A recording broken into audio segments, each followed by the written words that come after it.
नमस्कार, आपण पाहत आहे भांडा फोड न्यूज. एका दमात भ्रष्टाचारी कोमात. सोशल मीडिया, कर्जबाजारी, गुन्हेगारी, सट्टेबाजी, चोरी, मटका, जुगार, दारू, सावकारशाही, न्यायाच्या प्रतीक्षेत प्रशासन. भांडाफोड न्यूज. एका दमात भ्रष्टाचारी कोमात. गावपाड ग्रामपंचायतीचा पोंगाळ कारभार, गावभर कचऱ्याची ढीग, आरोग्य धोक्यात. शिरूर तालुक्यातील गावपाड गावात सध्या अस्वच्छतेचे गंभीर चित्र पाहायला मिळत आहे. ग्रामपंचायतीच्या दुर्लक्षामुळे गावभर कचऱ्याचे ढीग साचले असून नागरिकांच्या आरोग्याचा प्रश्न ऐरणीवर आला आहे. घंटागाडीची कोणतीच व्यवस्था नसल्याने कचरा उघड्यावर टाकला जात आहे. वाढत्या डासांमुळे डेंग्यू आणि मलेरियाचा धोका निर्माण झाला असून ग्रामस्थांनी तात्काळ स्वच्छता मोहीम राबवण्याची मागणी केली आहे.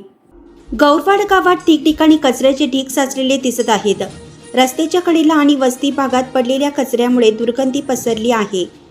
गावात घंटागाडीची सुविधा नसल्याने नागरिकांना कचरा टाकण्यासाठी पर्याय उपलब्ध नाही. साचलेल्या कचऱ्यामुळे डासांचा प्रादुर्भाव वाढला असून नागरिकांच्या आरोग्याला धोका निर्माण झाला आहे. ग्रामपंचायतीने तातडीनं स्वच्छता मोहीम राबवून फवारणी करावी आणि नियमित कचरा संकलन सुरू करावं, अशी मागणी ग्रामस्थांकडून होत आहे.